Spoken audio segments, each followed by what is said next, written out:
When I talk about the mainstream media, we're talking here about the big networks, the big cable networks, the big major newspapers, the major magazines, maybe major websites as well.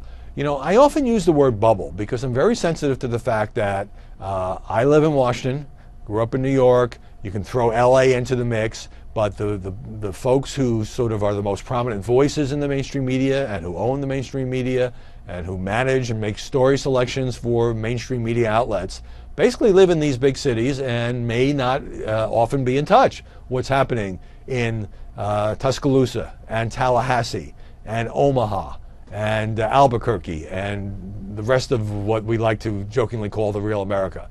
Well, it prompted an interesting email in the context of our campaign coverage from Pete in Florida, Florida not being one of those states. Mr. Howie, I am an independent, enjoy your show, in that you at least appear to be one of the more reasonable Democratic commentators. One problem with the press is that all of you in Washington and New York know each other or know of each other, and it appears that you as a group have problems criticizing one another. To say that Trump is not being treated differently than Ms. Clinton is apparent to most who live where trees and grass still grow. Mr. Cooper, Anderson Cooper's grilling of Trump with regard to sexual matters appears that he was aware of what the Democrats plan to release. Did this ever cross your mind? Well, first of all, Pete, I'm not a Democratic commentator or a Republican commentator or a liberal commentator or conservative commentator. I am a journalist, a lifelong reporter, and now a media analyst. Secondly, yeah, you have a point about Washington and New York, and it's a point that I bring up from time to time because I do think there tends to be a rather insular nature to the mainstream media and the press corps, particularly in this age of Twitter when everybody sees what everybody else writes and a certain groupthink can set in. Now, as far as Anderson Cooper, Anderson Cooper in that second debate in St. Louis, you know, was dealing with the Access Hollywood tape, where in what Trump now calls locker room talk, he says, you know, I grope women in their private parts. You can do this because you're a celebrity. I mean, he engaged in certain boats.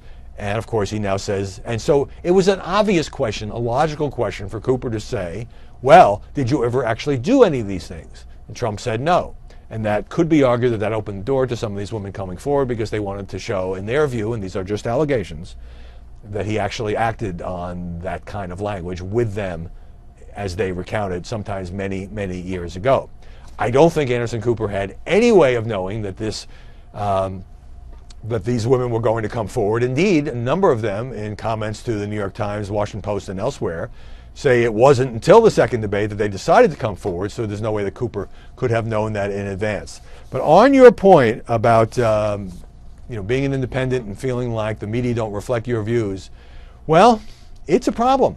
It's a problem not just in terms of this presidential campaign. It's a problem when we talk about the economy, when journalists maybe have a certain amount of job security, not as much as in the past, compared to people in factories who may worry about trade deals or those who are in the service industries. It's a problem on cultural stuff, where there is a mindset in the media, whether the topic is abortion or gay rights or other things that are sort of the hot button social issues, when the view in the mainstream media may be very different than the view in much of America, and too often people in my profession assume that everybody thinks like us. And I always try to keep in mind that that's not the case, that this is a big country, that there are a lot of views. That the reason the country is sort of divided down the middle, and right now, you know, a big chunk of the country supporting Trump, another a chunk of the country supporting Hillary Clinton. So thanks for the email, and we should all remember that life in the Beltway or in Manhattan or in Malibu or Santa Monica is not the way it's lived in the rest of America.